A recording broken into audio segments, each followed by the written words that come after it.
All right, gentlemen and ladies and everybody else that's tuning in, Peter Joseph is here. We're going to get to the bottom of shit.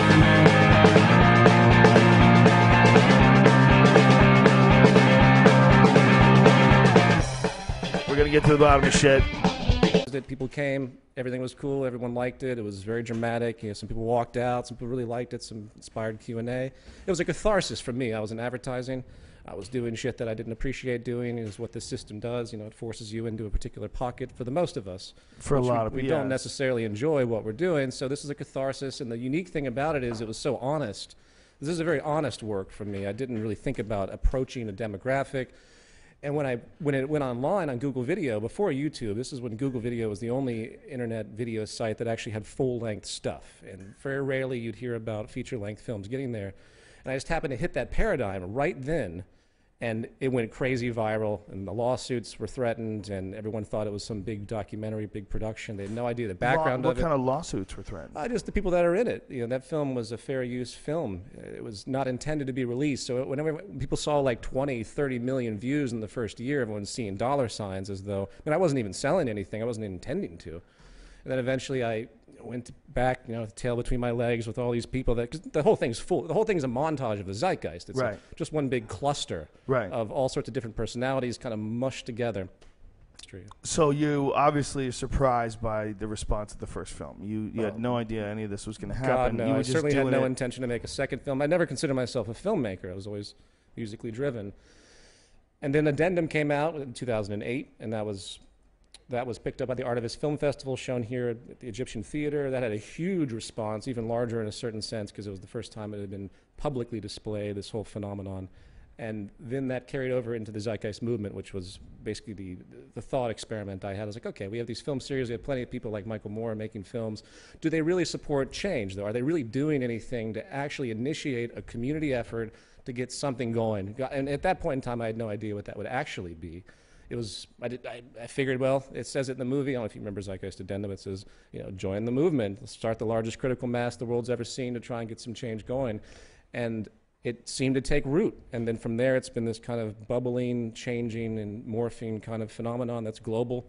Now the Zeitgeist movement, which is a shared community. I want to make people understand it isn't like a movement that the world's ever seen. This is just a group of people that have a similar value set. That's the only way I describe it. It's the ultimate anti-institution. So I often don't even reference the movement. I reference the ideas behind it.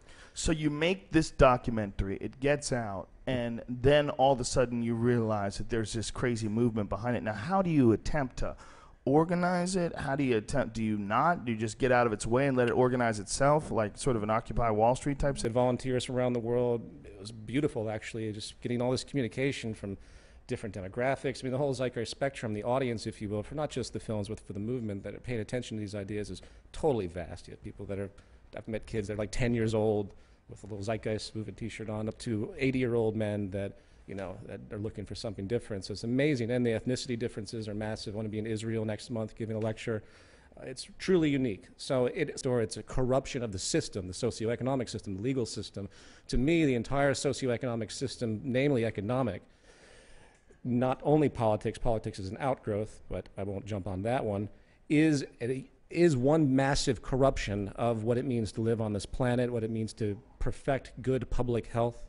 So then there's the solution, which supports a train of thought, which has many different names as far as a new social system, which I'm sure Michael Resource management as a whole community, one giant community gets together and says, okay, what do we need and how do we keep everybody happy and healthy? Globally. How would that transition take place? Even if you were to engineer the perfect utopian mathematic formula for keeping everybody. No such thing. What do you do with the money that you have now? Does it just dissolve? Do we start from scratch? How does that work? How does it transition from one monetary system that makes no sense, where there's massive amounts of corruption and people with huge amounts of resources that they've probably gotten by what would be considered immoral, although legal ways? Sure. What do you do with their money? Well, there's a few answers to that one. Let's get rid of the word the utopian, though. And I don't mean that in a sense of a fantasy that's impossible of being achieved. Okay. I mean it as ideal. Boulder, Colorado, as far as what a friend of mine said to me once, it's a working utopia. There you go. And I believe it is. I don't mean it in a sense of impossible. Okay. Utopia is touchy word. Or I like finite. the word. Yes. Finite. Sometimes it's dismissed as finite. Yeah. It's only the best that we know up until now. Right. And the great flaw is that we're not actually doing anything based on the knowledge we have today. But to answer your question, how do we do that? How do we transition? The system's failing. Yeah. We have an unemployment crisis, we have a debt crisis, and we have a energy crisis that's looming. Three of the nails in the coffin, as far as I'm concerned, that are interweave in certain ways, if you will. We also have another crisis, and that crisis is the way people raise children. We have a crisis of too many people that don't give a fuck about their kids, and they're raising these little problems. Yeah. These people that are and we have a crisis of consciousness, by all means. For sure, and that absolutely transmits from parent to children. When they're not paying attention to the kids, or where they're bad parenting, or whatever they have. Well, that brings up the begets the same sort of. It's like, how do we change how do we change society at the core? Because really, you got to get to them too. That's a big percentage of people that are impoverished and uneducated, and in this country. It's great for strip clubs. It's great for a lot of things. It's great for porn too. Yeah. Yeah. You want a lot of chaos. You want a lot of messy things. Great for fighting too. But I think that's a big problem, right? I mean, isn't it? Hence the evolution of human awareness. The real crisis is the crisis of ignorance. Right. There's no energy crisis. There's really just a crisis of misunderstanding what we're doing. And the fact that people have become addicted to the money that's going around. The people that are taking money from corporations, it's stopped becoming a matter of whether or not it's a good thing. It's precedented. There's a precedent. It's already in place. They're making the money. They're going to continue to make the money, and they want to make the money. And so anything where you say, well, hey, man, I don't think that what we're doing is really fair. I mean, we're being unfairly influenced by corporations. Dude, we're making this fucking money. We've been making this money. We're going to continue to make this money. Yes. You don't just stop. No. It's very difficult to just stop. That's why the failure is so important, if you will. The failure that's on hand is not going to be altered by any new legislations or any fail-safes the establishment might have. There's no way the system can persist for a number of different reasons I could throw out there. First of all, the Occupy movement, right? Everyone says, maybe that system. Occupy has only been the first to really acknowledge that on the global scale, an issue that's been there from the very beginning, because every element of this system supports that, and it's getting worse. We live in a plutonomy now. There's more money moving amongst the upper 5 percentile, influencing GDP, so much money that it makes the lower percentiles movements of money irrelevant. So if we were both existing in extreme scarcity and we had nothing to eat, we'd end up fighting each other, most likely to survive. That's a natural human instinct. What's happened now, though, is that I'm jumping ahead here, but industry has become so big. We have the Fukushima meltdown. We have the nuclear weapons. We have nano weapons that are on the horizon.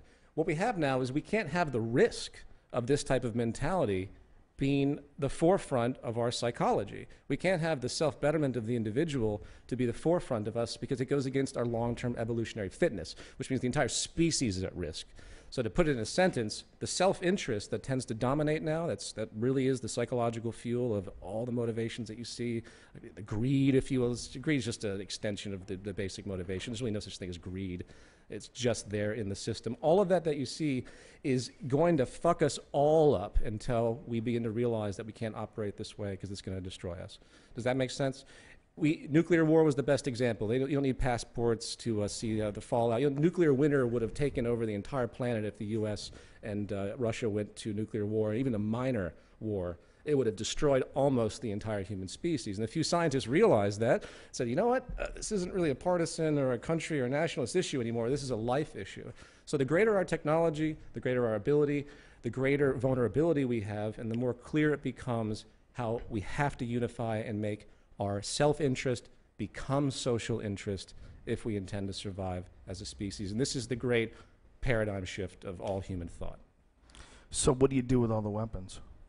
Well, you get rid of them, dismantle them, and hope you can regurgitate them into something effective. Imagine if we were to take over the Pentagon and use their equipment for monitoring the Earth's resources, use the amazing surveillance equipment to actually have a productive use. It would be incredible what we could do. Cancer.